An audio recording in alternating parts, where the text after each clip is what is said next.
It's a lot going to be going on.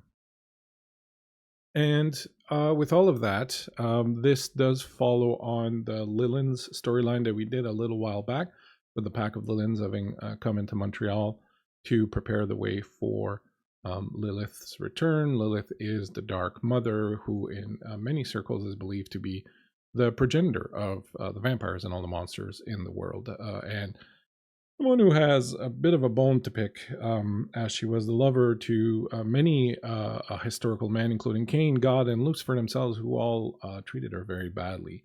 And to say that she's a little pissed right now would be putting it mildly. She is, has been prophesized to return during Gehenna, and well, Gehenna's in full bloom, so probably a good time for her to come back. So I know what happens with Tiffany here and see how that turns out.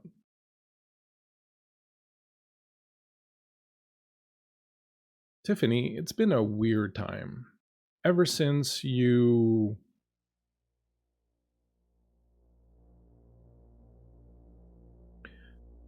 the incident on the island having to do with Aegis and having to do with the Medusa drug and all that, and the night when you heard a voice in the dark abyss, called itself the Grandmother, reaching out and talking to you, things have become a little difficult. You found yourself becoming more and more alienated from the world around you.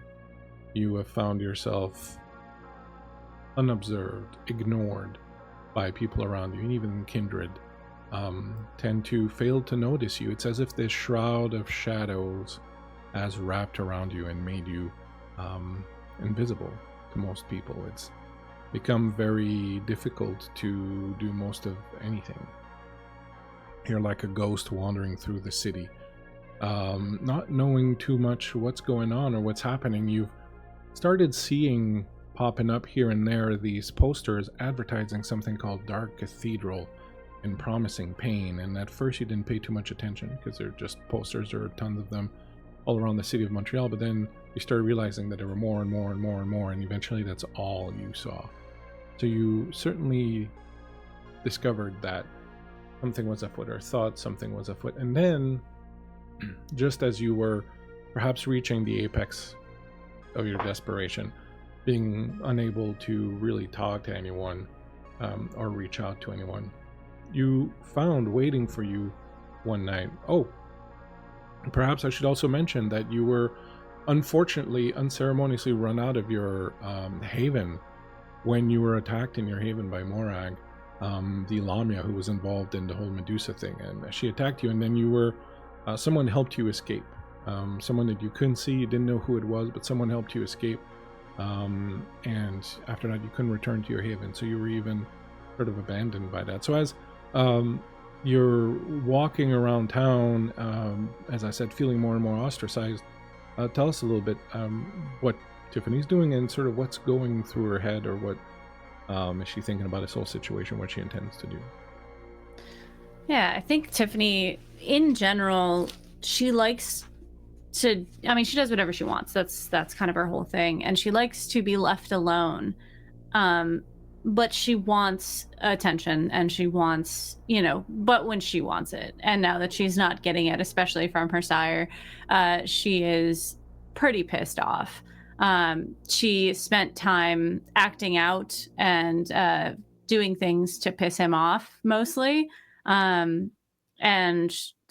found out that only through hurting herself was anyone ever paying attention to her. So she started doing that more just to get that attention. And when she got fed up with that, I think she started to become more of a shadow hunter, to use her power, this newly acquired ability to not be seen, to just like grab somebody in an alley and torture them and kill them, not in plain sight, but definitely not where she normally does. And once that started to get boring, I think seeing these signs and seeing these this lure of the Black Cathedral. I think that she is. At first, she was like, okay, ignoring it, and then she got to the point where she's like, all right, fine, fuck, I don't give a shit. Like, yeah, pain, okay, cool. Like, she understands that it feels like a lure, and she's like, you know what, I don't give a shit that it's a lure. I'm gonna do it, because I'm gonna walk into this with my smart ass and see what the fuck these people are about and why it's so necessary, or why they want her. It feels like her specifically, but she's a bit into herself, so her smart ass and her shit kicker boots. Yeah. You have been finding places to stay here and there, breaking into places or finding abandoned little lots, things of that nature, to kind of hide out at night. And to your surprise, apparently someone has perhaps been following you or knows where you are, because you returned to a brand new lair one night that you'd only been using for a night or two, and you found waiting for you a black envelope. It had your name on it, and the reverse flap had this upside down cross. When you opened it, you read that it was an invitation, a movie ticket, in fact, addressed to you by name, inviting you to the premiere of a film called Black Cathedral by a filmmaker named Sahar, never heard of. This film is, so the invitation read, you are cordially invited to the premiere of Sahar's new film, an intense meditation on the joy of suffering. That's Cinéma L'Amour on Saint Laurent Boulevard, which is an institution in Montreal. It's the only adult film theater in all of the city, and it enjoys a bit of, it's not just kind of a French crowd kind of situation. They have like special events and couples nights, and it's kind of a kitschy, but like it's a thing to go there, and people, it's a known place.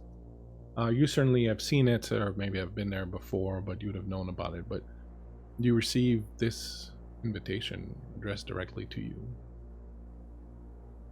I think that she does a quick once over of the place, making sure that all of her shit's still there, mostly, and like gives herself pause, because she didn't think that this was a movie. She thought it was a place, and a movie is more appealing to her than some sort of hallowed ground. So I think she would go 5-figure discount, grab some candy at a store, and what kind of candy does we go for? My first response was jujubes, but I don't think that no, that's not regional. Probably milk duds and runts. There you go. I'm not even sure we have runts, but you find something applicable. Peach fuzz. Yeah. Gross. Hey, Varl. No, it's actually a candy here. Peach fuzz, they're actually really, really good. You find yourself then on Saint Laurent, standing across the street from Cinéma L'Amour, and its well-known ubiquitous yellow and red sign out front. When you get there, you notice there's quite a group of people. There's a lot of people trying to get in. The crowd itself is very much kind of a mishmash. You see many people dressed in kink gear, but others also are just very civilian-like, blue jeans stuff. A couple of people are even dressed up a little bit, kind of for the occasion. You see men and women, you see people solo, you see couples and more. There's a very varied crowd, from curious onlookers to film students to whatever else. There's a very kind of mixed crowd that has gathered around here, and everyone's got little ticket sort of invitations, kind of like you. You don't recognize any of them, and they're all human. from what you can smell. Do you wish to do anything before you go in, or What do I know about this theater? Like the layout of it? Because one of my merits is that I always know a way out, go to ground. Yeah, so this the semi's got one room. It's got one major theater. You go in through that front there, and then it's at the back. You would know that there's a couple fire escapes at the back. You would know that there's probably a stairwell that leads upstairs. Upstairs is a set of apartments. They would probably have a fire escape. So you would feel confident that there's a couple of ways for you to get out of here if you need it. Okay. I think Tiffany pops her collar, and she is going to move up to the front of the line and make the people in the front of the line step back, and then she is going to hold up her ticket. Just don't say anything, just hold up the ticket. And as you approach, you notice this woman moving towards you. She's Kindred, and it's the first one you've seen here tonight. She has long black hair, is dressed in a very simple sort of black robe, and has a few little beads and knickknacks and things that you would associate with someone who's into like new age stuff, like little crystals or, you know, beads and things of that nature kind of hanging around her. And it's kind of like you approach with your thing, and as soon as you pull your invitation out, it's kind of like she's summoned from somewhere in the back, and she moves forward and people part around her. They don't seem to really look at her or anything. They kind of part, and she approaches you and she says, "Tiffany, so glad you can make it. Please come, VIP guests, through here." And she will take your hand to guide you through this. Do you let her, or do you No, turn ahead? I'm not gonna hold her hand. She's just doing a very kind of friendly kind of, you know. Yeah. I'm a new agey person. I'm just gonna touch your chakra. Yeah. I'm not into physical touch things. No problem. You pull your hand back, and she's like, and she continues guiding you through. Hey, Varl, thank you very much. You have your first night move from Varl. Yeah. Thanks, Varl. You're a pearl.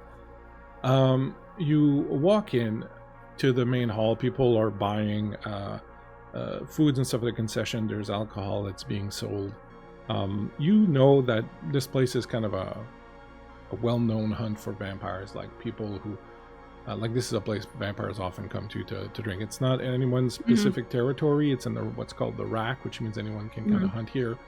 But it's generally a very popular spot for that. But you don't spot anybody else. You don't spot any other ghouls or anything like that. And she's like, "Did you have trouble finding the place?" No, it's kind of the only one in town. You look super conspicuous, by the way. Oh, I'm sorry. I'm American. Rolling through. Yeah, same. You don't have to worry here. It's a safe place. I wasn't worried, but thanks. Oh, very good then. Now we have you sitting in a crowd, but if you prefer, we can probably find something a little bit more private near the back if you want, or where would you prefer to experience this? What is it's just a fucking film? Yeah, it's Sahar's new film. Sahar's a very wonderful artist. Her films are very experimental. They're very erotic, obviously, which is why we're here. She's done several documentaries, several other films before. It's the first one that's been done and is released here in North American soil. She usually works in the Middle East a lot and in Europe mostly.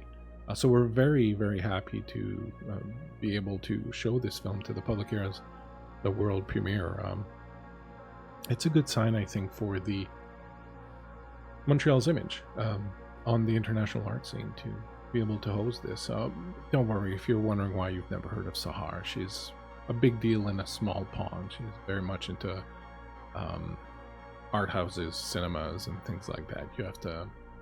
She looks you up and down and she goes, "I assume you're more a Cineplex kind of girl." I like live music. Any good place you would recommend in Montreal? I just recently moved here, and I must say I'm not... Why does she want me here? How did she know about me? Oh. You mean... her? What? When you say, how does she know about me? You're speaking of mother. No, I was speaking about this fucking chick. She holds up the ticket. Ah. I'm sorry. Simple misunderstanding. Sahar has her ways. She always has a very intriguing and varied list of guests that she wants specifically invited to these things, and you were one of them. I would have assumed that you would know more than I do. I'm simply here to take you to your seat. Yeah, the back is fine. Excellent. As you walk through and she takes you towards where the seats are, she's like, you don't have to worry. We've, of course, have had the place deep clean, and you should be fine. I wanted to bring you to your seat myself because I wanted to give you, perhaps, a little bit of wisdom. Perhaps a few words that might help you appreciate the experience a little better. It's important to understand that there are multiple reasons why people seek out pain. As you know, this film is a meditation on that, and there are several reasons why people seek it out, and in many cases it is some sort of self-gratification. Either it brings them pleasure, or it helps absolve guilt, or it helps expiate bad feelings. But at the core, I think, of the philosophies of this film is the idea that pain can be more than just gratification. It can also be a doorway that opens to greater understanding of ourselves and of the world around us. And I just wanted to say that sometimes it is important to not only think on that, but also to realize that as women, we have to pick up for each other, support each other, help each other out. That's another important lesson, I think, that you may wish to keep in mind during this experience. Cool. Well, I see you already have your milk dud, so you're all set up. If you need anything, please just motion one of the ushers. They will bring you whatever you need, and I hope you appreciate the film and find something worth thinking about. Yeah, you said you're not talking about the grandmother, right? Film's about to start. Please turn off your phone. Thank you. So it turns around fucking and phone. bashes in the dark. She puts up her feet on the seat. As the film begins, and this is what you're looking at. It's got this kind of, you know, it's an old theater. It's got kind of an old school vibe to it with the balconies and all that. But it also has that kind of very lurid 70s porno kind of vibe to it. You know, like you know exactly what you're kind of getting. And the seats are clean, but it's got a very specific vibe. And as the lights go down and the trailers start to play on the screen, the place grows quiet, but you can feel there's a tension, a sense of expectation underneath the quiet of it. Like, there's barely controlled energy. People are whispering, they're shuffling in their seats. People are very clearly excited by this.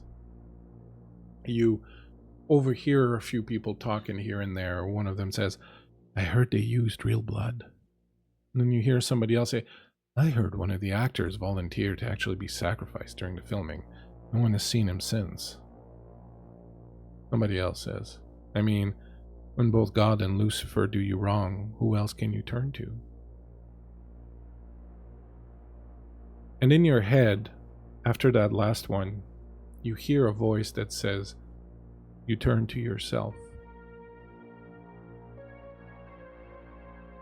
Then the lights go completely down and the screen flares to life.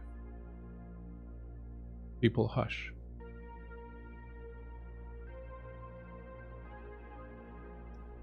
Remembering the film, making sense of it after the fact, is difficult. But it's excruciating. Not because it's bad. You can't tell if it's good or bad. But the images, the music, everything, it's a kaleidoscope of pain and affliction. You can barely watch at times, can barely stand it, yet you can't look away either. You feel aroused and disturbed, repulsed, and enthralled all at once. It tells the story, you think, of a woman named Scarlet Empress, who tends to a dark, lush garden. As she works, she sheds her clothes and begins wounding herself with the gardening tools to feed blood to her garden. Men and women, alone or in groups, then enter the garden. She gives them directions and they engage in incredibly intense and erotic scenes of S&M, almost at the limit of endurance. People begin leaving the theater. Someone somewhere sounds like they faint. Someone somewhere else moans in intense pleasure. You hear wet sounds, some disgusting, others not unpleasant. As the film goes on, it becomes this fragmented, spinning, lurid dream world. The sex and the sadism become interchangeable. More people leave the theater. In the end, all of the woman's lovers have become husks that go to feed the garden. She places them on the ground, and the ground swallows them whole after they have been dried of all their energy by their activities. She herself is cut and bruised, pierced and bitten and marked and branded and scarred. But she seems stronger than ever. And if these are special effects, you've never seen anything like them. You can literally smell the blood off the screen. As you're watching this, what's going through your mind? What are you doing? What are you feeling? What's happening with Tiffany? I think at first she's concerned about somebody being in her head. She doesn't like that. But once everything starts going, I think that she is a little bit like, she's not used to special effects in like big things. So I think that she's like, part of her's trying to like reconcile with like, damn, things have come a long way, or maybe not. I don't know. Maybe it's real. It could be. If it is, that's gnarly. That's great. And I think that everyone else being there is annoying to her. At like all the sounds of the people getting up and leaving, any distraction from watching this is highly annoying to her. I think that she kind of relates to it in that, like, she digs that after all this, those bodies become fuel for this garden that she has, this Empress has, and how even after all that, there's still purpose to it. But I think on the outside, like, at some point she put her feet down. She kind of leaned in as she was watching, and just kind of really got into it. One of the things that happens as you get into it more and more that frustrates you is that you feel like you feel like there's an answer. And the best way I can describe how it feels is, imagine that someone is saying something to you and you really want to know what it is, but you just can't hear it. It's just there's noise or something, and you're just, you know, it's right there, and there's just not that much missing before you get it. And yet that's kind of how you feel. You feel like there's some sort of lesson or answer or some clarity of vision that is just beyond your ability to kind of grasp it. And you get a lot of the symbolism and all that stuff, but you get the feeling that there's something even more layered upon it, and you just can't see through it right now. When you watch the Scarlet Empress, her erotic bliss is palpable through the screen, but so is her pain, and you feel that the two are not necessarily linked the way you link them in your mind. They're like two different sides of a coin rather than being an amalgam of the two. Around her, her garden grows lusher and darker and wetter. And she stares right into the camera. And she stares right into your eyes, and you don't know how or why, but you get the feeling that she is looking straight at you, straight in your eyes, and addressing you. And she says, "You came." And you realize those are the first words that have been spoken in the entirety of the film. And then she says, "I'm waiting for you." And then the film begins to melt and burn. It does this thing where the light kind of starts shining through. The film rolls for a few more seconds. You hear the machine, and then it ends. It's just a white screen left, and you realize you're alone in the theater. Everyone else has left.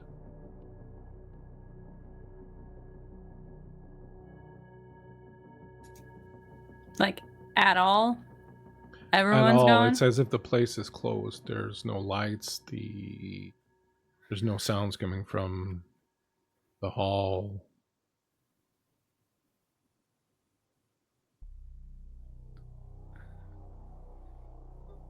I think she's gonna go up into the projection booth and see what's up there. As you get up, at the front of the theater, near where the screen is, this big set of double doors that you didn't notice at first opens up very slowly. You see a little bit of red light shining through.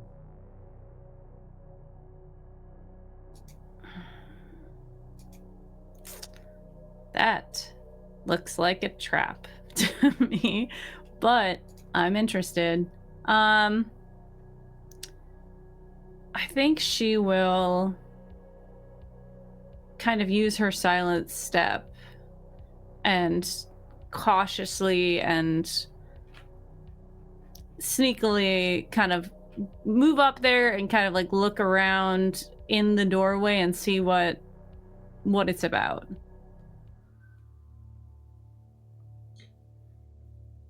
When you approach the doorway, you see that there's a bit of a landing and then a set of stairs that lead down. At the bottom of the stairs, you don't see much, it's dark, but you see another hallway, double doors that open, and there's a flickering neon sign above the door that says "Disappear here."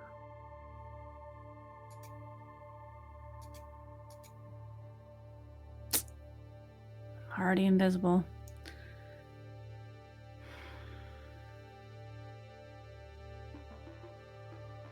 She kind of gives one look back to the empty theater.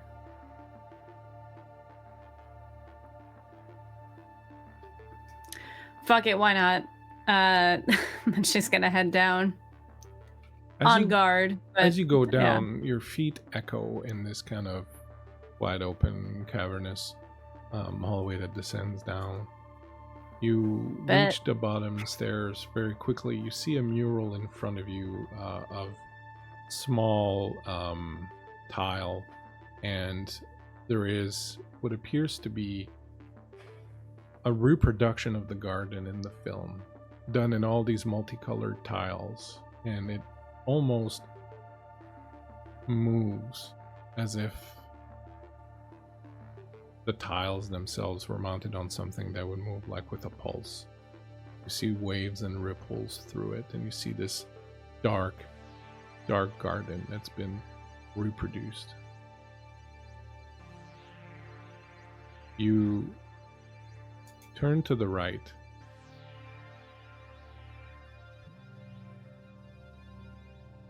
You hear in the distance kind of like a heartbeat, very slow but steady.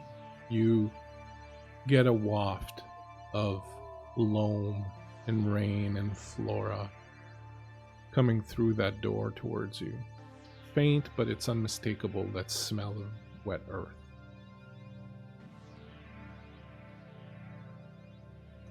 Can I do some kind of check to make sure I still have my wits about me and I'm not being fucked with? Sure. You could do... First of all, let's do a rouse check just to see how you're feeling on the nibbly side of things. Super dope.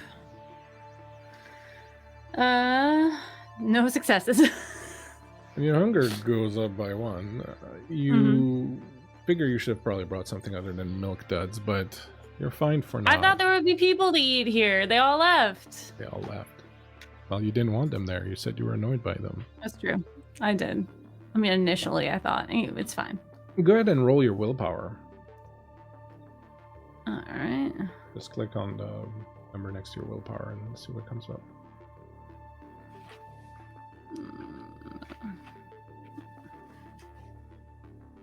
Oh, here. The number. The number? Hello? Yeah. Next to willpower. Oh, here I see. That's 1 success. Good.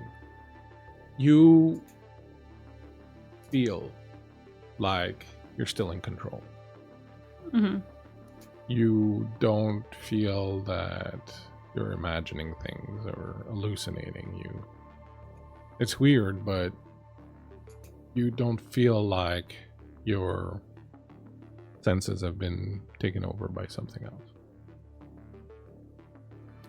Cool. I'm gonna go ahead and activate my Silence of Death to move through here silently. You step through, and corridor around you is quite dark. You can see at the other end a bit of a light, but it's kind of like the light that shines through underneath a door kind of thing. The corridor doesn't appear to really have a form. Now, you're a Lasombra, you've visited the Abyss, like you're not bothered by immaterial dark places.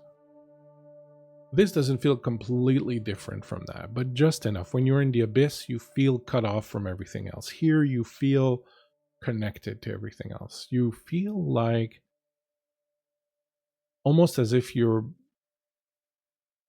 the nerves in your body are extending beyond your body and into the earth underneath the city.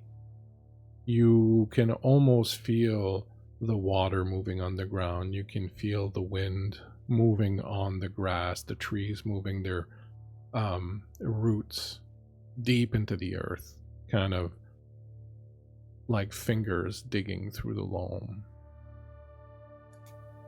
And then you see a part of the darkness that's darker than the other parts that kind of detaches itself, and you see a silhouette.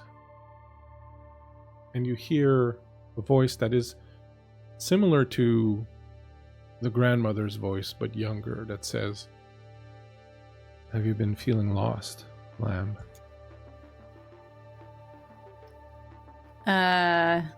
Sure. Who the fuck are you? Light sort of grows a little bit, and you realize that there are these bioluminescent mushrooms that are lining the walls, and that the walls are made of wood and bark and dirt, and there's lichen climbing, and all of that starts to kind of glow, and you can see a face appear a woman standing in the tunnel with you. She has dark skin, is very lean, is wearing what appears to be sort of cargo pants of some sort with no shoes on, a bit of just a small top. But what arrests your notice the most is that her features are like a mixture of several different races and cultures. The way her eyes are shaped, the way her face is shaped, the color of her skin, the way her mouth is shaped, the color of her eyes, their hair.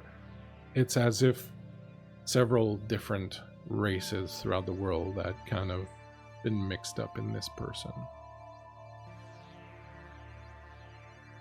I'm glad you found your way here, even if you were lost. I've been wanting to talk to you for a while. Are you the filmmaker? In a sense. Are you comfortable here? I know that you enjoy dark, narrow places, and I thought I'd just make it a little bit more homey, but if you're not comfortable here, we can change the environment. I would love to not hear roots growing anymore. And all of a sudden you feel disconnected from all of that. You grow used to it. My name is Lilith. Dope.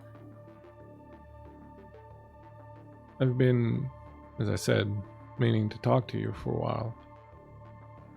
I've been watching you through the eyes of grandmother in the dark, and I think you're maybe the person I'm looking for. Look, you're really pretty. I don't usually swing that way. What do you mean? I mean that I need help, Tiffany, from someone special. There was a time many moons ago when I walked freely on the world, a long time before Cain's name was ever on anyone's lips. But things have changed. Gods and kings, mortals and immortals were once my lovers, but I trusted the wrong ones. And now I find myself isolated.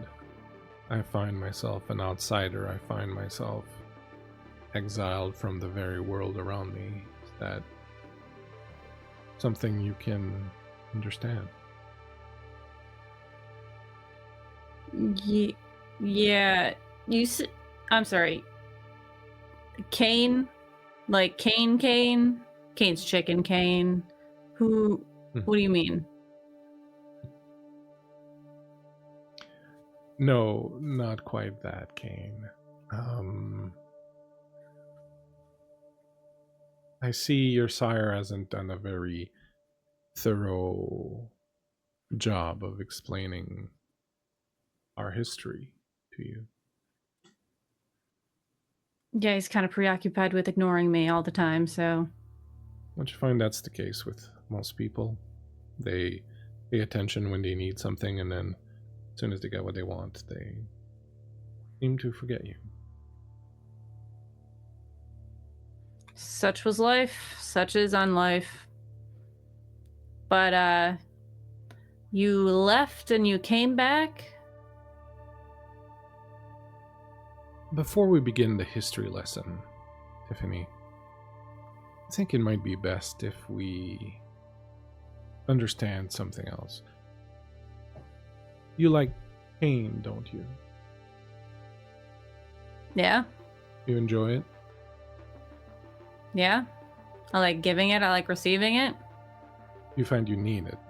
You find that not only would sexual satisfaction be impossible without it, but so would just day-to-day living after a while.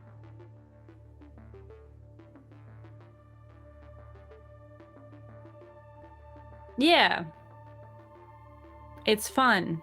And now that I have the ability to take more, it's even more fun. Watching humans run around in pain while I hunt them in my little web, that's the best part.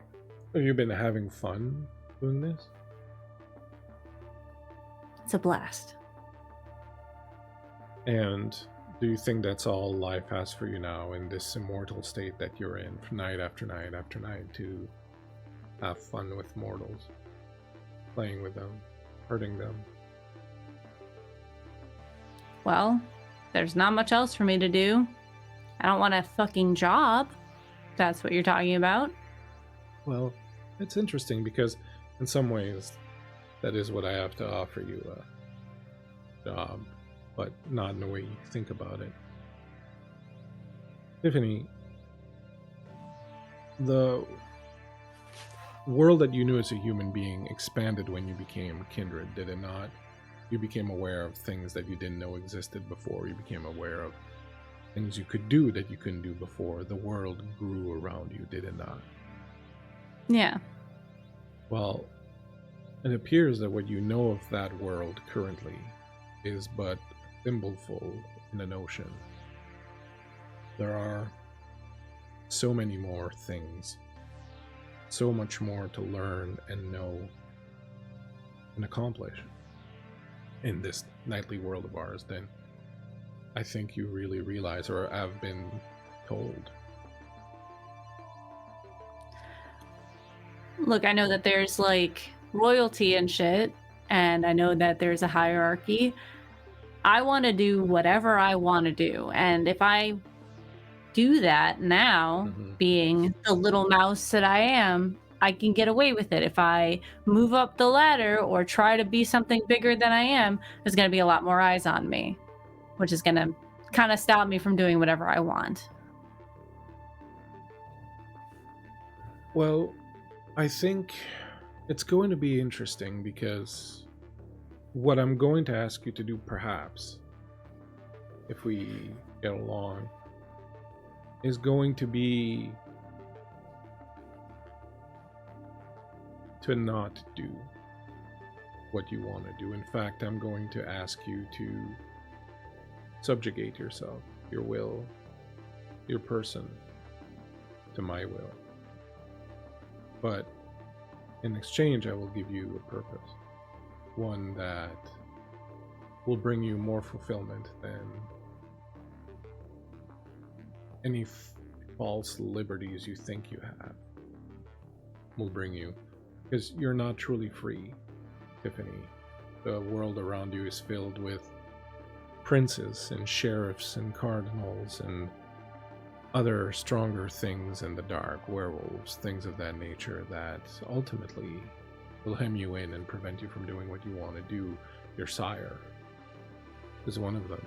You've spoken about how you try to get his attention by acting out, and then he just pounds you back into the ground and gets you to do what he wants to do anyways. There's no real freedom in the life that you're living. You're like a mouse with the freedom to run wherever it wants inside a maze it can never leave.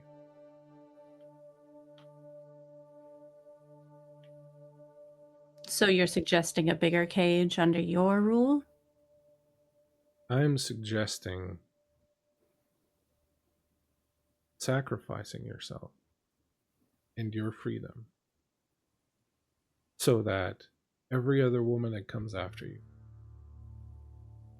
knows what true freedom is. The ultimate sacrifice for somebody else, people you may never meet, never know, but who will never feel shackled the way you do. You want me to die, the ultimate giving up of freedoms. Oh, I do not want you to die. Quite the opposite. I need you alive. Okay, so what do you mean by sacrifice? I wear shackles from time to time when it pleases me. But I decide when and I decide who gets to put them there. In that way, I have freedom even when I am shackled. All the world has given me is pain. I have given birth to all that walk on this earth, and yet God and Cain and even Lucifer, the great rebel, have abused me, told me they worship me, but at the same time tried to put shackles on me. And in doing so, I've done the same to all of my children and all the women that have come after me. I aim to change that once and for all, to get my revenge, and in doing so, to give the mothers of this world, the women of this world, the ones meant to inherit this world, true power over it. Unfortunately, Tiffany, this requires that one person give up all their freedom. Oh, you would have nightly freedom. You could decide to sleep with this person, or eat this thing, or travel there, or dress a certain way.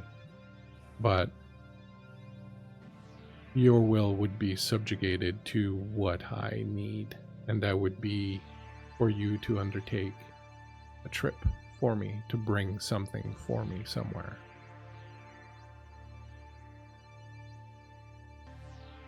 Your desires, your wants, who you love, who you hate would not matter in that equation. At any point in time, you would have to do what I need you to do. And that may require you to hurt people you love, glorify people you hate, go hungry.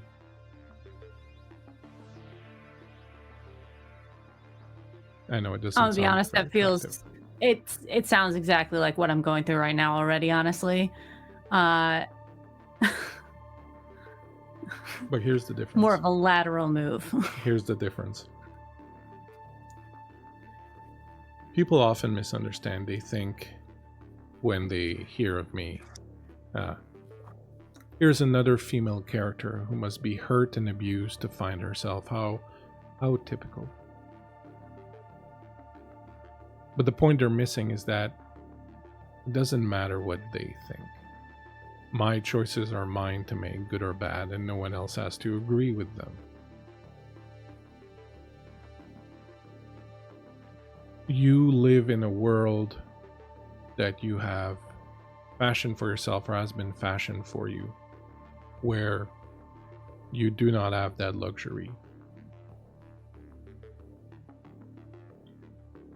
to not care what people think. Because you may think that you have freedom to search for these things that you like, but you are only perpetrating a set of actions that they've allowed you to perpetrate. They've allowed you to live. They've allowed you to hunt. They've allowed you to hunt in this section of the town. They've allowed you to, but you cannot show your true self. You cannot show your true power. You cannot hunt whoever you want. You cannot hurt who you want. There are all these overarching rules that govern the very strict and narrow things that you can do. And within that little realm, it feels like liberty. But ultimately it is not, because you are still playing by the rules that men have established for you. Men like your sire, and the sheriffs of this world, and the princes of this world. Becoming Kindred should have given you so much freedom. Look at how much power you have that you didn't have before yet. What are you doing now that you weren't able to do before? Nothing. Hanging out in clubs. Getting fucked. Fucking up people. The scale of it has changed, maybe. But how truly different is it than when you were hanging out at Medusa's in Chicago?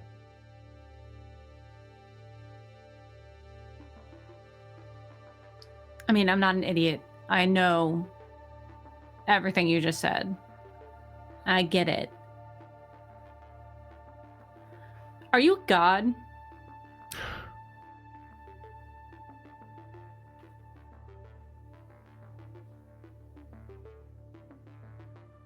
You said you created us. If everything. God ever came back to his senses, he would scrape and bow before me.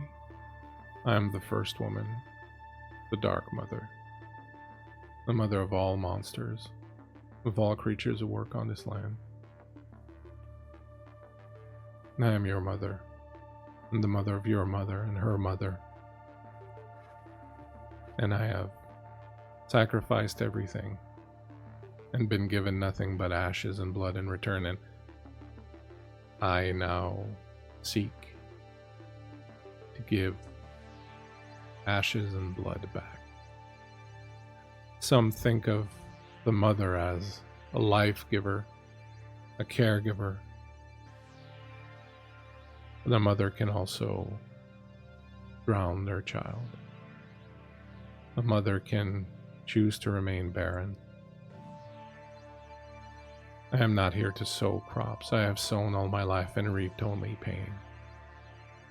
I am here to sow blood and ashes.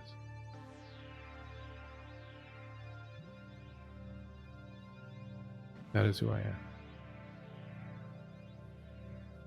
So this time it's different. This time you're going for blood. This time I've stopped caring what they think about me. They will write, "Oh, Lilith, in the end, she was just someone who destroyed, who killed, who sowed death." And there was a time when I didn't want that. I thought, they have already tarnished me. If they also tarnished the memory of me, how will I help these women? How will I help my children? I have strived to do what they wanted me to do. I have gone into the cages they've put me in. I have made myself small. I have tried not to laugh too loud or too much. I have tried to dress the way they wanted me to. Slutty yet not. I have tried to not speak my mind. I have tried to be quiet and demure, be a whore in the bedroom, and a church saint everywhere else. And all of it has been for nothing. And so now I'm going to do what I want to do. And that is to destroy each and every last one of them who looks down on us and spits on us and treads all over us and uses us. The gods and the Cains and the kings and the priests and the emperors of this world. And when my garden has been fed their carcasses and their blood and their rot, it will grow anew, beautiful and dark and filled with womanhood. Pre-womanhood, but someone, before this can happen, has to make the sacrifice so that the others may taste the fruit. Oh yeah, just so we're on the same page. I'm down with the burning and the killing and that's stuff. I don't really care about freeing other people, but you keep saying sacrifice, and just, you've said it's not a death thing. It feels like you keep saying sacrifice though. Then let me show you. And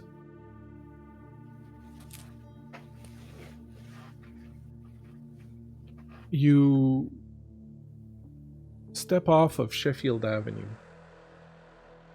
and through an unmarked door down into the pulse of another world. The stairwell glows red and blue from somewhere below, and as you descend, the bass begins to throb through the concrete, steady, hypnotic, like a second heartbeat.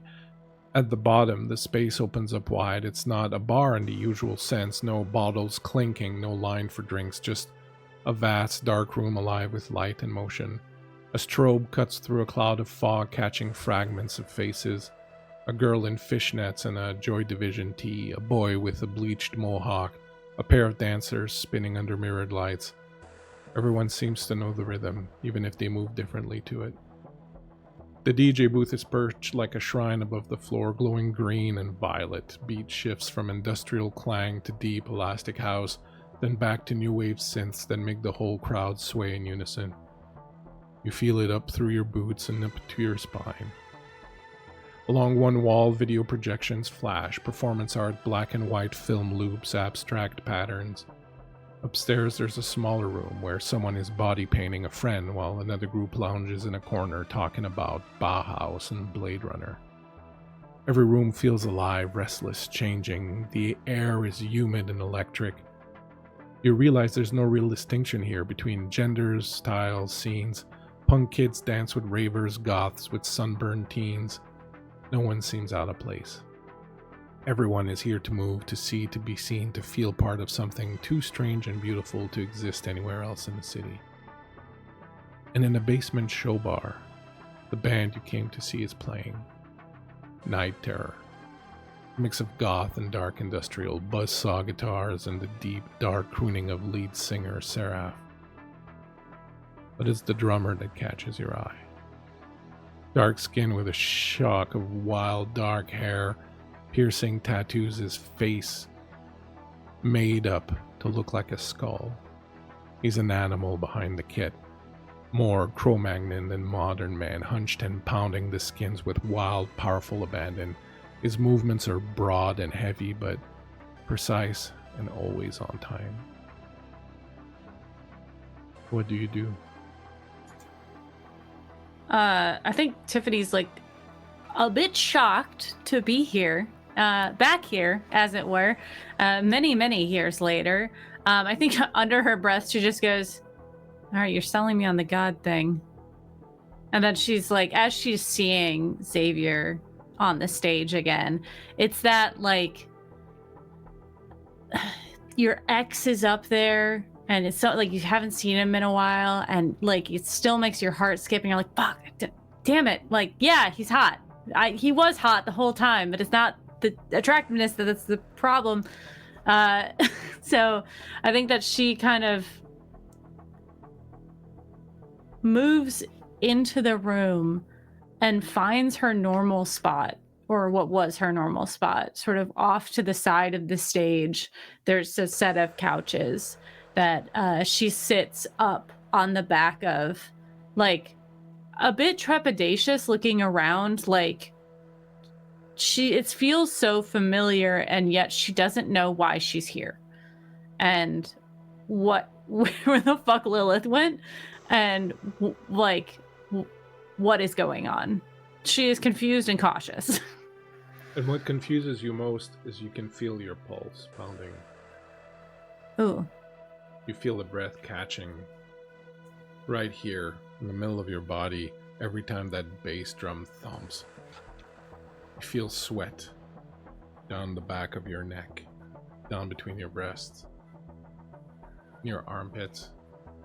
You feel the heat of the place just suffusing into you.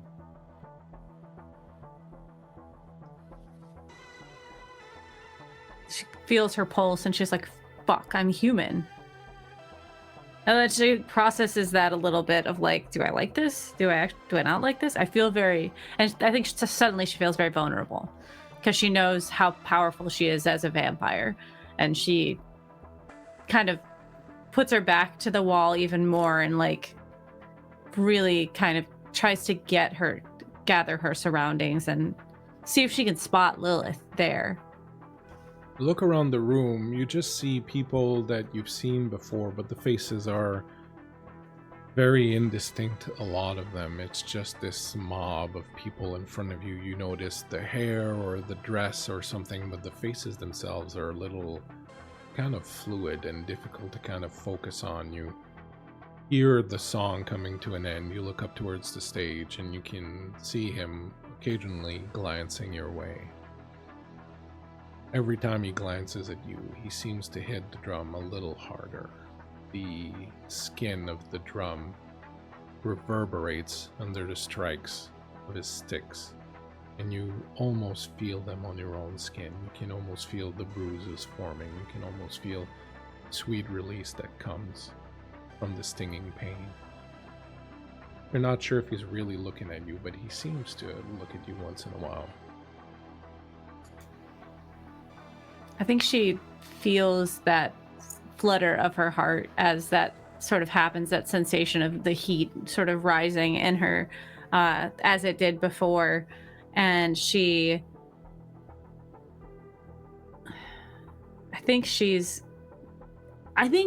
I would like to do a roll to see if Tiffany knows what like why she's here.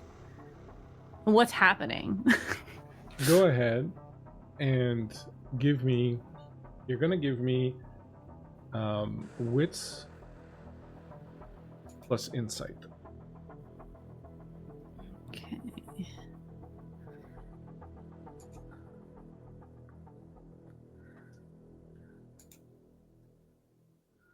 Plus wits. Okay, yes. I remember how to do this. 4 successes.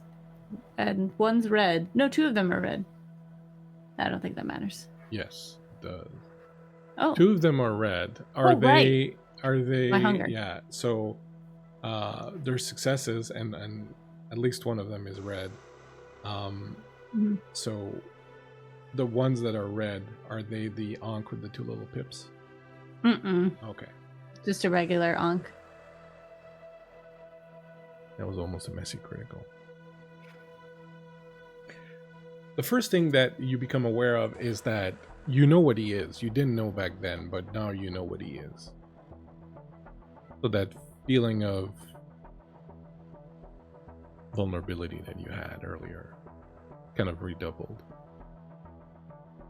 You get the feeling that because you're aware that you're not supposed to be here, because you're aware that he's a vampire, because you're aware of all this, you're meant to know what's about to happen.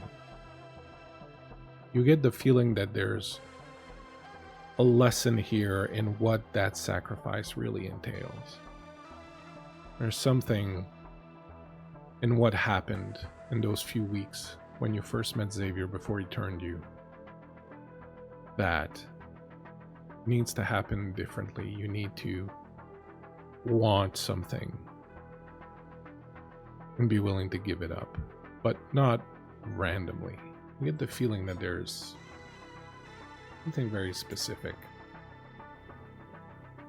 As you're coming to terms with all of that, it's as if time dilates and you find yourself in the green room with him and the others and a bunch of other girls and guys partying. He's been doing this thing where he consistently looks at you but has never approached you, and whenever you kind of go in his direction, he somehow disappears. It's as if the shadows move, and you remember thinking that he was very slick, that he was very fast. Of course, he's a drummer. He's very athletic. But now you know he was using his shadow powers. There's this strange thing where you know what's about to happen.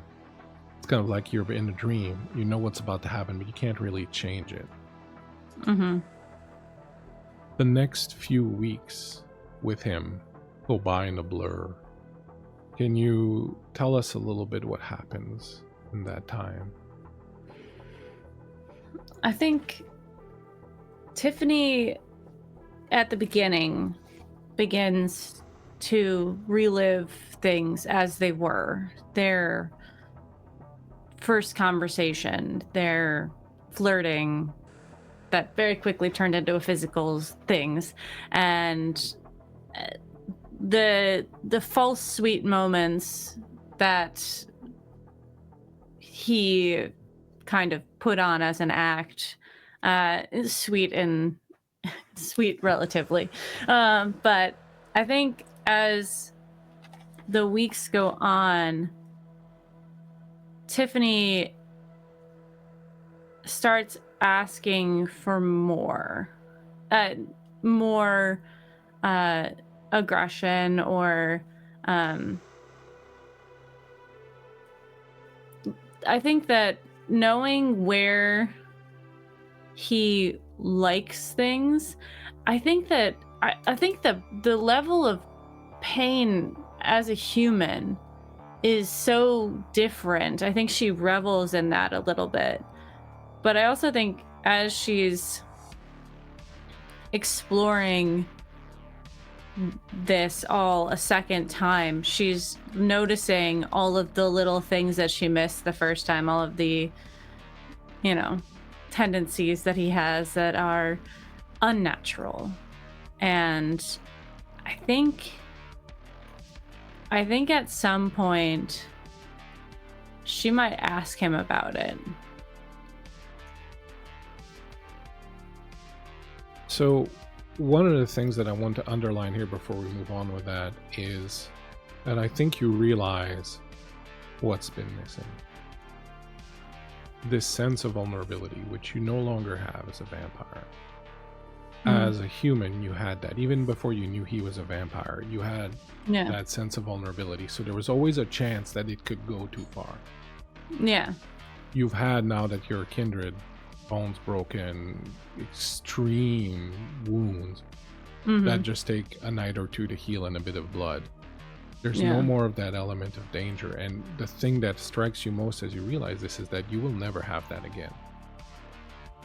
And that's why you keep trying to get harder and harder and harder things. But as a human, those might bring something to you. But as a vampire, short of throwing yourself into the sun, nothing can happen.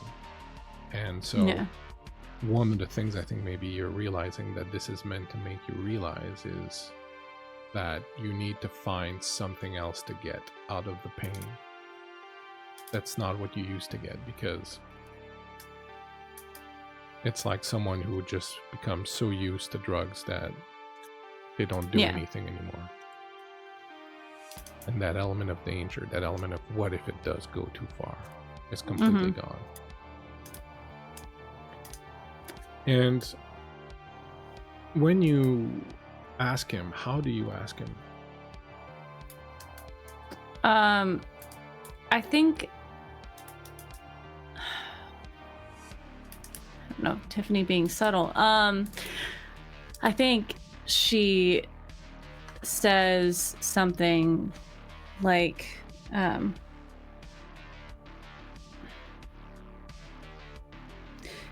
I've never met someone who can do the things that you do. You're like crazy strong for being so thin, and I don't know, you like move way too fast. When you start talking about that, you see something that you now recognize. The shadows start to move around his face and around him, and they make him look a lot scarier and a lot more imposing. And before, you just thought that it was just his physical ability to do that, but now you realize he's manipulating the shadows. And he turns to look at you and he goes, well, isn't that better? Isn't that a good thing? Is that what you want? You're always pushing to get more, to have it get harder. Isn't that good? To be with someone who is a little different. Yeah, I'm not saying it's not. I'm just saying it's unusual. And she's kind of not being fazed by his change.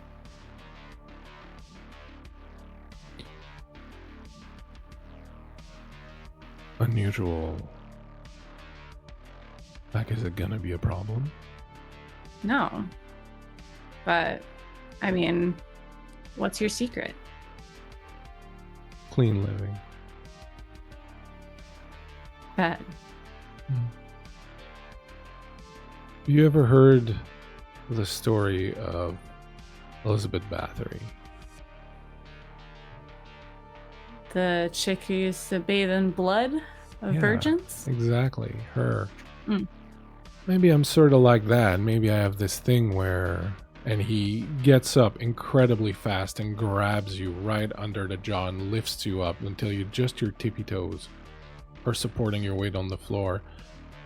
Maybe when I get the tears and the spit and the cum and the blood of a demanding young little like you, maybe it just does wonders for me.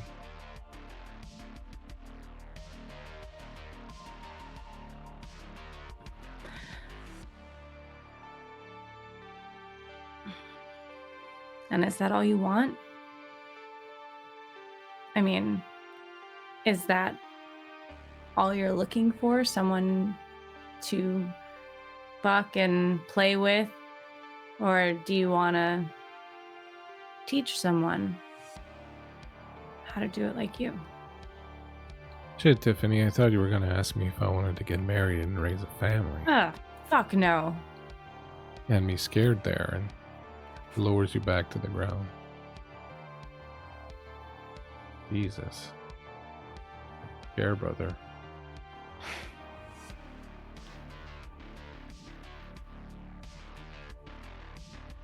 I have many things I want. I'm not necessarily in a hurry to get all of them. I like entertaining myself along the way, the pleasure of the road. I enjoy the things we do. I enjoy you. I certainly think that you're very teachable. And if that's something you want, we can, but you have to understand that if I'm going to put in that time to teach you, I don't want you just running off to some other idiot and giving him everything that I taught you, and then I'm left out here on my own holding my dick. You have to commit. And no, I'm not talking about fucking marriage either. Get that fucking out of your head. It's a weird word to use then. Commitment's got nothing to do with marriage. Most marriages don't fucking last. No one's fucking committed. Everyone wants the fucking money, or they want the security, or they want God knows what else. Yeah, I know you want something different than that. I don't know what's come over you. You got a different light in your eye tonight. Not 100% sure I like it yet. I'm gonna have a think on it.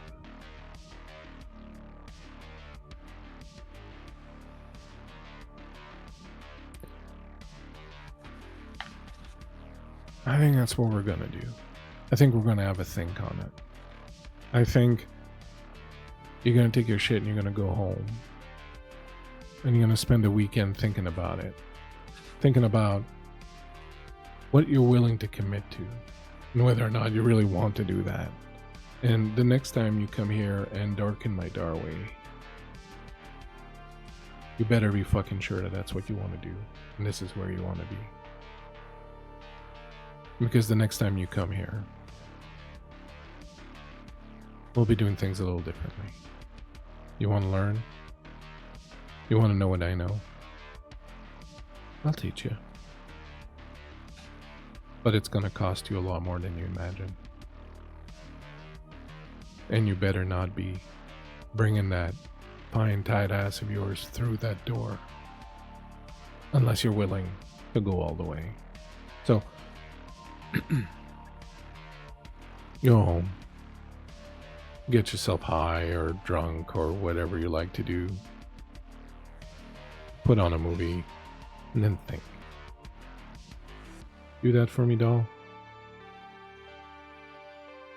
She gives a bitchy smile, and then she's going to stand up, get her things, and start walking to the door. And as she gets there, she turns around and she says, you know, I've thought about it a lot in general, not just in the 5 feet I took to walk over here.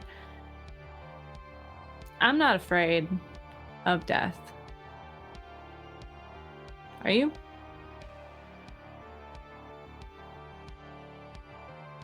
Oh, sugar pop. That's the least of our fucking worries.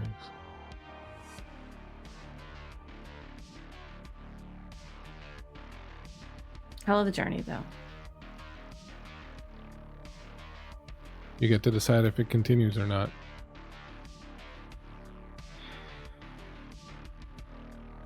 I'm conflicted because she wants to be vampire. She wants to go back to being vampire because being human is weak, but you know what happens next. You know when you leave, and when you go home, and when you think about it, and when you come back a day earlier than you're supposed to. Mm-hmm. You know what happens. What do you find when you come back a day earlier than you're supposed to? A blonde with her top off and her skirt pulled up, riding him on his drum set, hair teased, and in more of a mess than normal. And what do? You can see it very clearly. You can see yourself walking in their room. You can see yourself finding them doing this. They haven't realized you're there yet. Now that you know he's a vampire, you wonder if he knew that you were there or not. Mm-hmm. Should have known, but he didn't give any indication. What is it that you see yourself doing in that moment, Tiffany? What is it that you did in that particular moment so many years ago? She took the symbol off of his drum set and beat the woman over and over and over again until she died. And what did he do while you were doing it? He watched. He leaned back and put his foot on the bass drum and he lit a cigarette. And he watched you savagely destroy this woman's skull with his Sabian symbol. It cracked at some point, parts of it flew off or got stuck in her head, and you just kept hitting. What were you thinking? What was going on in your head in that moment?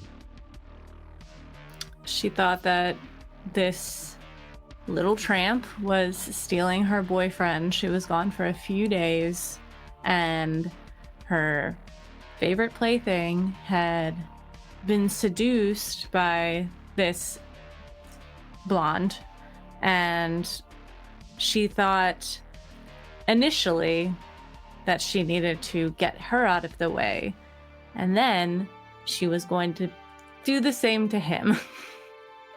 But he stopped her.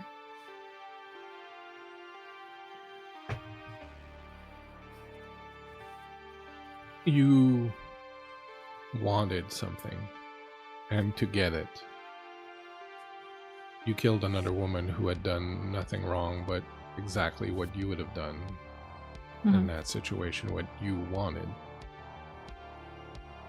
As you stand there in the doorway, seeing all this happen and thinking about what you did, you understand what the meaning of sacrifice is now. You know what you want. But you know that to take the life of another woman who just wants the same thing you do, in the end, not to really get what you want, but to give this man what you know he wants. You understand that the notion of sacrifice that Lilith has been talking about is that you cannot have what you want at the cost and the expense of another woman who does not deserve what you've just done. And as that understanding comes to you, and you're standing at the door and you're watching this happen, you're watching her ride on his cock, and he's just leaning back, letting it happen, and she's doing something you've done that you want to do. And knowing what you do now, What do you do when you step into that room, Tiffany, this time?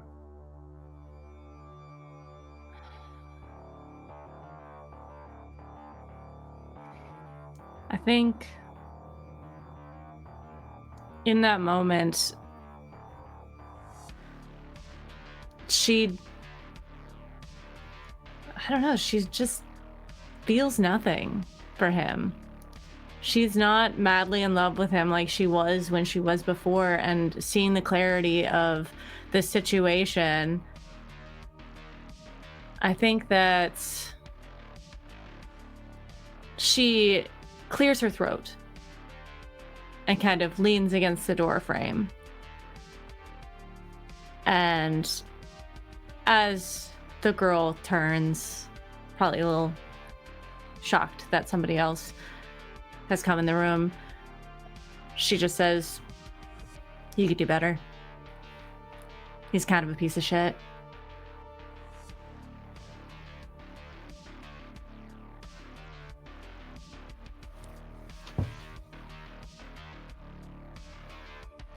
You know, Tiffany, that if you do this, this is what you say.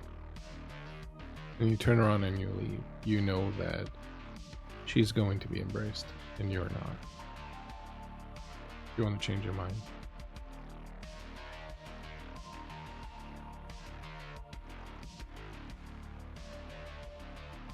No. I think that if there was a way for her to convince this girl to get away from him, then that's what she would do. She doesn't seem particularly interested in what you have to say. And turns to him and goes, "Who the fuck is this bitch?" And he leans over and looks at you and goes, "I don't know. Who are you? And what do you want? And what are you willing to do for it?" I want power. I want to do whatever the fuck I want. But I don't want to be under your thumb, Savior.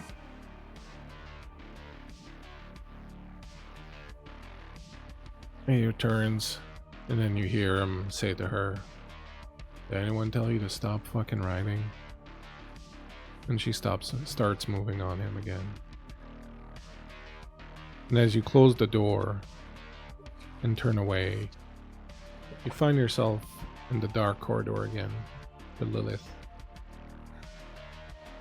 And Lilith says to you, "Tiffany, the Black Cathedral is your soul. It's the place where you go to withstand the pain. It's the place where you go so that you may ride through it and transform it and use it to gain enlightenment, to learn. This is not something you can just do. It's something you need to be taught, and I will teach you that. If I choose you, I'm going to ask you to find my Lilins. They're going to guide you through the blood garden Rite. You met one earlier, Ada, who brought you to your seat. She'll show you my seed. You'll ingest it. Once it's inside of you, I'll be with you. I'm then going to ask you to undertake a dangerous journey. Those details can wait. First, you must tell me, with your own voice, free and clear, if you accept to be my surrogate. If you do not, you are free to leave this room and you will never hear my voice again. But if you do, and before you decide, understand that I ask the impossible. I preach freedom and offer only enslavement.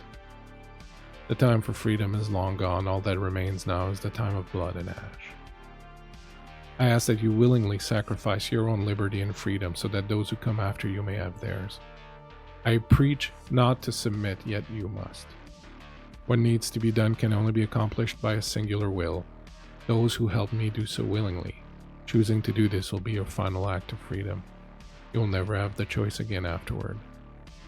But I ask you to sacrifice your freedom so that all the women who come after you may break free of all chains and live as the true mothers and masters of this world as nature intended. Your reward will be suffering and pain, and through it, the light of knowledge. I will teach you how to take more than mere pleasure from pain, but to use it to strengthen yourself and grow, and become one with our true mother, nature herself. But you must tell me, before I even decide if I will have you, if of your own free will you accept.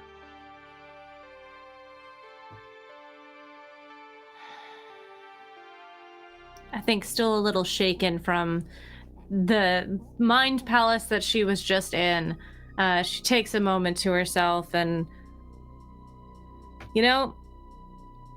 I might not agree with everything, but I agree with enough. And if this is a competition, I'm sure as hell gonna win it. Yeah, I sure, yes. What do I have to say? You've already said it. Oh, dope. Thank you, Boss Jellybean, for the raid. Really appreciate you. We're playing Vampire. It's pretty dark here, so make sure you take that into consideration before deciding to hang out. But if you do hang out, we hope you enjoy. I will be in touch soon. Until then, you'll find the world has reawakened to your presence. These may be the last few nights of true freedom and pleasure that you have, so do enjoy yourself.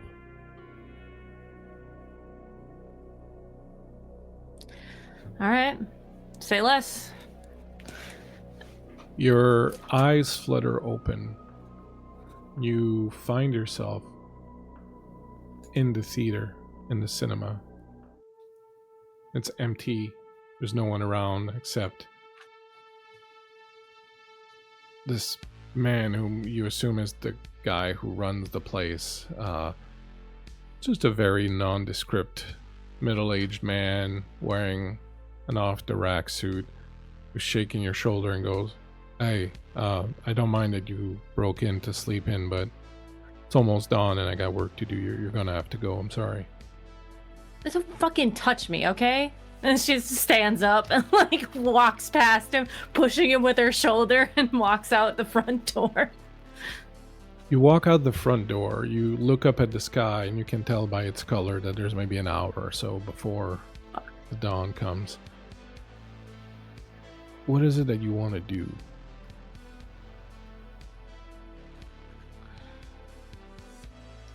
I only have an hour, so I can't go find Vincent. So I think that what she wants to do is. You do remember Nicholas had offered to help you if you needed ever any sort of help, and someone who knows a lot about histories and things like that. He might be someone who could tell you a little bit more about this whole Lilith fucking business. He's in New York, right? No, he's in Montreal. He lives on the South Shore now. Oh, dope. Yeah. No, yeah. If that's an option. Yeah, that she'll totally go is there. an option. Hell yeah. You lift up a hand. This time of night, it's pretty easy to find a cab. You jump in. As you're heading out to the South Shore, he goes, probably not a lot of stuff open out there. If you need to grab a bite or something, probably best to do it on the island before we cross the bridge. I'll eat when I get there. Thanks, though. All right, you do you. And as you drive and get onto the Jacques-Cartier Bridge and see the lights in the sky kind of get lighter and a little bit of red start to appear on the horizon, you start feeling that drowsiness that comes over you during the day. You look at the city lights behind you, and when you turn around and look at the rearview mirror, you see sitting next to you Lilith. She's sitting cross-legged. She reaches over and takes your hand.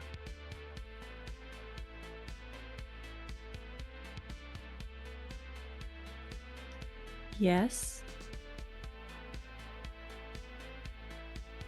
Nothing. Just wanted you to know I was here. Cool. And the car drives on, crosses the bridge, and soon enough you're at Nicholas's place, and you have to wonder exactly what is it's going to happen. You get the feeling that she has a few other things to do before she can return to you and take you on the next step, if the next step is in fact going to be taken. As you settle into Nicholas's basement, where he's provided you with a spare bedroom. Can I eat the cab driver first? You can eat the cab driver. Dope. Thank you. He's a Lyft driver. He deserves it. You eat him and then stash the car.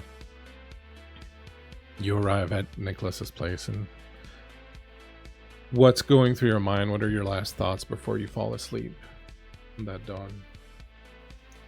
I think it's a little bit of, what exactly did I get myself into? And this is going to be fucking fun.